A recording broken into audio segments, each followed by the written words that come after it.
taking up a human resources function as a career, first of all, in my experience and considered opinion, if you want to pursue career in HR, there are some fundamental, non-negotiable, inherent qualities you need to possess, and you need to assess whether you have those qualities. Because technically, you could crack a written examination, get into a Tata Institute or any other institute for a course.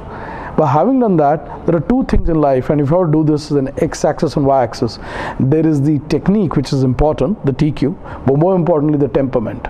So I want to talk a lot more on temperament than technique, because everybody knows what needs to be done in HR. There's the whole lot of, right from talent acquisition to training to performance and career progression systems, operations, employee relations, engagement, training and development, the whole lot. So that everybody knows. But what's the temperament?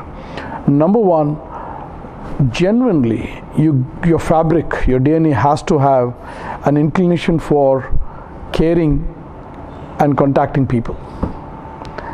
If you do not enjoy that, you'll be mechanically, technically delivering HR function, and people don't want to talk to you because you don't smile, you don't engage. That doesn't mean you're in a backpatting relationship, but generally people should feel gravitated towards you. God help you if you're an HR profession, people do not like to talk to you. God help you. Number two, and this is a very critical point, I really would like to share this with a lot of conviction. I believe every HCM professional, every HR professional has to have a large heart, a lion's heart. What do I mean when I say that? If you are all the time wanting to hog glory, wanting to be thanked and patted on the back and getting positive strokes day in and day out, technically you're brilliant, but temperamentally you're quite not there. What I mean when I say that is 9 out of 10 times you'll probably not be thanked, acknowledged, recognized. Do you still have that verve, intensity and passion, if you will, to say, no, this is what I like to do, whether or not you appreciate it? Now that's a huge quality of heart. I call it the heartfulness. Yeah, everybody is today talking about mindfulness, but I would like to go to in fact, I would recommend people go to a website called heartfulness.org. It's huge in impact, and look at the concepts it talks about. When you look at global leaders, the trailblazers, they've all been people of heart. And in any case, needless to mention, what's an organization without its people?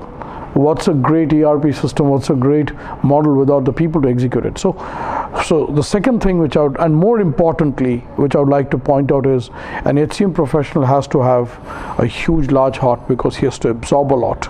There are lots of unpleasant, pleasant, not so good, disappointing business fluctuation news. Can you have the composure to still keep you on course, saying I still love HR, or as Shakespeare says about love is not which alters when it alteration finds, Shakespeare in English. So an HR guy is not a person who alters when alteration finds. He's got to have the conviction.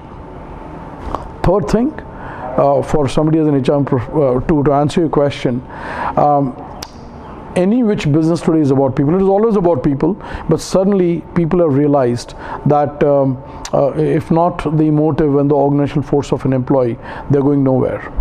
And that's why, in terms of career and prospects, it's huge. But let me tell you, and it's true, end of the day, it's an advisory support function. Yes, you'll add value, you'll get a seat on the table, but there is a company which produces, markets and sells a product and service through people. To manage them, you need to have that. There's got to be a very clear recognition that you will have your place in the sun, but it requires tremendous patience and large-heartedness. Now, these are qualities of heart, may or may not be taught in business schools, because in business schools you're taught the techniques and science. But to have a very clear temperament, a mindset, a heartfulness to say that I love people, I'm patient, I'll take the rough with the smooth, and my kick in life, my raison d'être is a French term. My higher purpose in life is to help somebody else succeed.